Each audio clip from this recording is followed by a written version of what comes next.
3. Welcome back to Let's Waffle, part 2, round 11.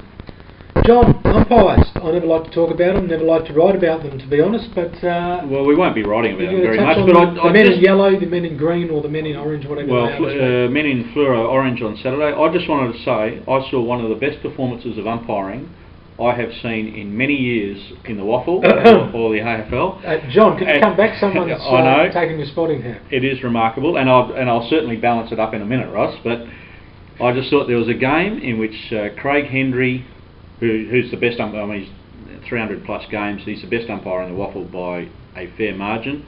There was another bloke named Justin Orr who was pretty good, who's sort of second tier and pushing up. And then there's another bloke whose name escapes me, but gets knocked out a lot because he runs in the way of players. Was it Warrabeck? I think that's about it. Yeah, I think he's gone to hospital about 27 times because of collisions with players, and he's contributed to about 27 of them. And I saw him get knocked out by a Peel player last year who lined him up and went straight through him, and nothing came of it because there was no notice of investigation. But I thought their performance on that day, when Peel were hard at it and Subi got overwhelmed, was the best performance of umpiring I've seen this year, because one, they allowed it to go. I'm writing this down. You've got to allow it to go. I mean, they say they let the game flow. Well, you only let the game flow if the game is flowing anyway. You can't be artificial about it. But I thought it was outstanding, and one of the best parts about it was, and I'm not sure if this is a direction or if it was just circumstance, they stopped paying to the same degree as it has at every other level this ridiculous advantage rule that means that players don't know if they've got an advantage and they're paid. And on several, if not numerous occasions, the ball was brought back to the player who was infringed against because there was no advantage. It was common sense. It was back to what was applied last year. I'm sure that there's nothing in writing to the umpire saying ignore what the rules are at the moment, actually apply common sense. But that's what's happened, and that was why it was a very good game. That was part of the reason for it. But as I said, there's got to be some balance. And the performance on the Sunday, the East Perth game, they were just shocking. I mean, that was just embarrassing, some of it. I think of the first 7 goals, I think 3 or 4 were caused by 50-metre penalties.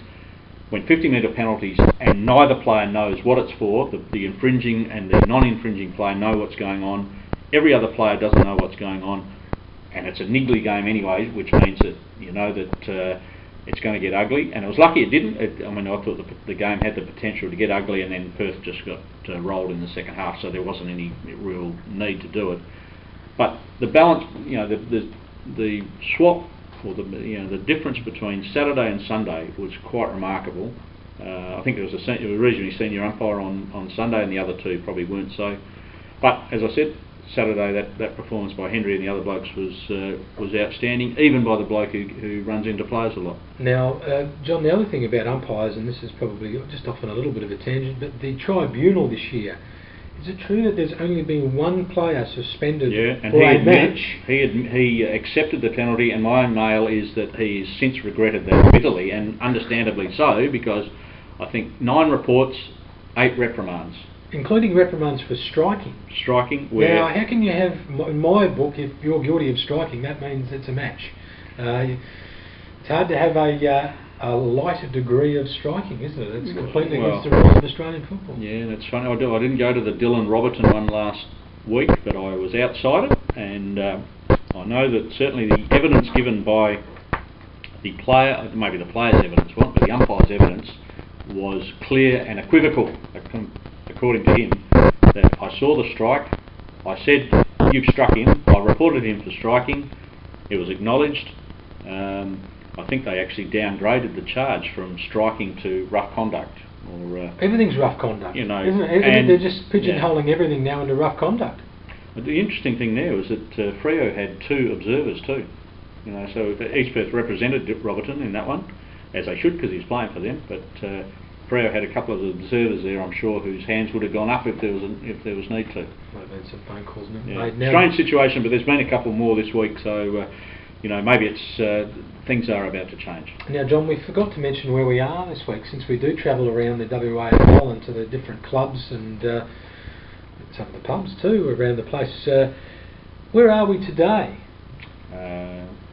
Well, in essence, since it's Peel's big day, big week, You they've remind won. me. You tell me. Yeah, Ross. they've won. I thought we should go down to Peel this week, and we should sort of celebrate the win and enjoy all the festivities that Mandurah has to offer. So we're in the Jared Chipperfield Demountable today in reference to Jared, who played in the first ever Peel team, I think in 1997. Did he really? Well, and then he became East Perth footy manager, and he's coaching up in Darwin, I think, at the moment. He is a prolific Twitterer. He will be looking after the Royals over the next couple of days, I'm told. So. Well, good luck, Jared Chipperfield. The Jared Chipperfield Demountable. Well, those demountables at Peel haven't got many days left because that new ground, which may be the best in the comp, although it's a lot closer to the South Pole than some people would like. Yes, it's due to open in a few weeks' time. Good luck to them. Swan Districts, John. Are they just about gone now? The look on the coach, Greg Harding's face after the match against East Fremantle, where he sat in the coach's box, the ABC TV cameras were trained on him, he looked like a man who just lost his dog. Oh, well, I'm sure he's a dog lover, Greg, so you can understand why he might have lost like that. He might have lost some black ducks as well. Yeah, well, obviously not a happy camp out there. We know that there's been whispers about pay cuts and senior players not being all that happy about being offered one amount and then being asked to take a chop to allow late recruits to come in. Obviously something's happened. They got Justin Simpson back after he went and played amateurs for a little while, so somebody's done some sweet talking there, and that's obviously worked. He's back, and he's a pretty important player for them, and was very good in their finals campaign last year. You can't spend the money that Swan Districts are spending up there at the moment. Be 3 and 6 in real terms, be 3 and 7 because there was a Foxtel Cup loss as well, and questions not being asked and fingers not being pointed. I would have thought a lot of money being spent. Yeah, I mean they defending premiers. They lost significant players, none more so than Cracker, obviously, and their entire half-back line. But they've replaced them well. Yep, coach is gone. Yep. So I mean, there's big losses, but they've. What's the chance? They've recruited pretty well. They've got some good players come in, but at the moment sitting 7th and another loss. They play Claremont this week, so that's a pretty tough ask. They lose this, you think that's going to be very hard for them to make it through. What's the chance of Greg Harding being in this position for one season and Brian Dawson coming back when work commitments clear him at the end of the year? Oh, hadn't even thought of that, Ross. I mean, I'm not sure what. I bet you there's Swan Districts people that have. Yeah, it's funny, isn't it? Because Brian Dawson almost got the door only a year or so ago, but they stayed. They kissed and made up, and he stayed, and they won a flag, and good luck to them. They waved that flag widely and proudly for ever since. I don't know, Ross. I mean, there's no doubt there's a few coaches under the pump. I mean, the Subi coach is finding it pretty tough. Greg Harding's finding it tough. Damien McMahon's actually finding it tough after a nice start to the year. John Dimmer's going all right. Stephen Laxis had a very tough start, and they've been like a runaway train in the last month. So it turns around, doesn't it? I mean, we're saying Harding's under the pump at the moment. They win 3 or 4 games in the next month, and that turns around dramatically. So premature, but that's certainly something that we can speculate about. And maybe I'll ring Phil Smart and see if he wants to return a phone call about that. John, you spoke about Subi being in a bit of trouble. What is going on there? There might be a bit of strife. Well, not strife, but a few issues for Subi on and off the field.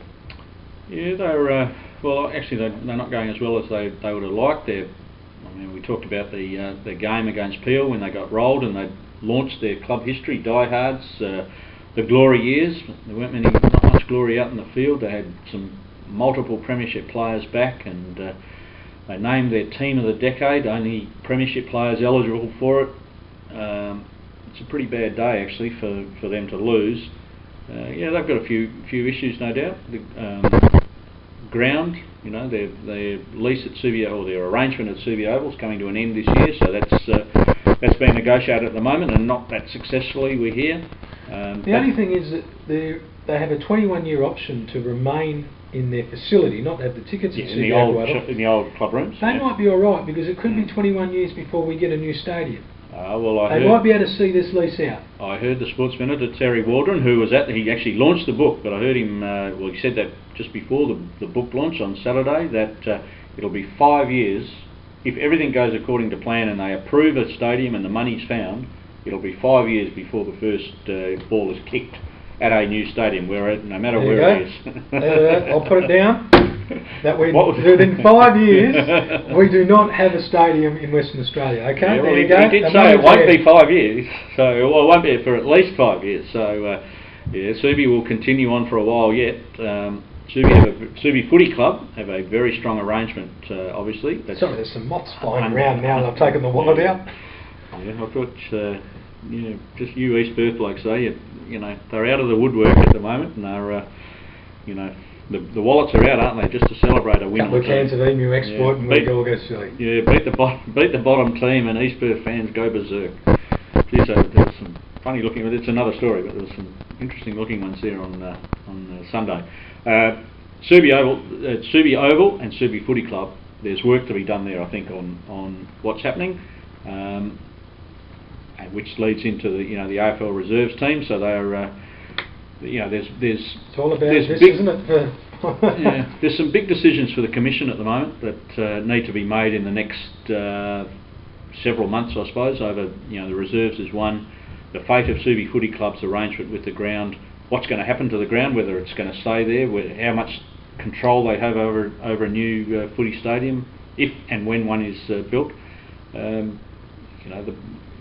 financing, it's always a question mark. Some important things for Frank Cooper and his crew to be looking at certainly in the second half of this year. Well, we're getting the wind up, John. Round 11 fixtures. Obviously, East Perth got the bye. Northern Territory in the Foxtel Cup TIO Stadium on Saturday, but in the WAFL we've got 3 games on Saturday and 1 game on the Sunday. Swan District's Claremont Steel Blue Oval. At the start of the season, this would have loomed as a cracker. Well, it still is. Swans have to win it. I think Claremont, their fitness has got them over the line in recent games. I don't think they're playing great footy, but you'd think that they'd be too strong for Swan Districts. And Chad Jones just coming back into now, it'll be about his 4th game since he's come back. He's just coming back into it, and the forward, Whedon and Broome starting to show a little bit more last week. I think Claremont will do it. Yep, I'll stick with Claremont. Next game, Perth versus Subiaco at Browns Cows Stadium. Yes, 2 teams who did not play at all well on Saturday. Subi are the better of the 2, and you'd think that they would win there, but it's a danger game for them. If someone like Ross Young actually stands up and has an influence, they could easily get knocked over Subi, and that's I think it's curtains for whoever loses this match. Subi for mine, but wouldn't be at all surprised if it went the other way. Well, I'm going to go with Perth because I think a lost appeal would just about dent the confidence of any side, and the Lions would have to bounce back a fair bit to defeat the Demons. And then 5 o'clock next Saturday night, and tell me why this game's being played as a twilight fixture. South Fremantle versus Peel at Fremantle Oval. Well, that's very easy to tell you, Ross. There's a Fremantle home game in Perth played at Subi, and South Fremantle will not fixture against Fremantle home games. They're playing it as a night game.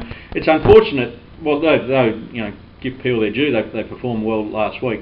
They seem to play the night games at Fremantle Oval, and they don't have a big travelling population, so it's probably not going to get a huge crowd along. But I suppose the other thing is you're not starting Colts early in the morning and asking Peel kids to play early, so they get a bit of a break. I'm a big fan of night footy, but I just reckon it just has not been promoted for the last 5 years, and it's a great thing to do. Go down to Freo, watch the footy, and then go and have a pasta or whatever. But really tight game. Look, if Peel got over the line, you wouldn't be at all surprised. But South Freo just that greater spread of class for me. But again, it's a toss of the coin. Tip only West Perth versus East Fremantle. West Perth at home. Yeah, I'm sticking with West Perth at home as well. Well, that's round 11 of Let's Waffle. Thanks for your attendance. We look forward to your company throughout the week, and stay with thewest.com.au for all your waffle action.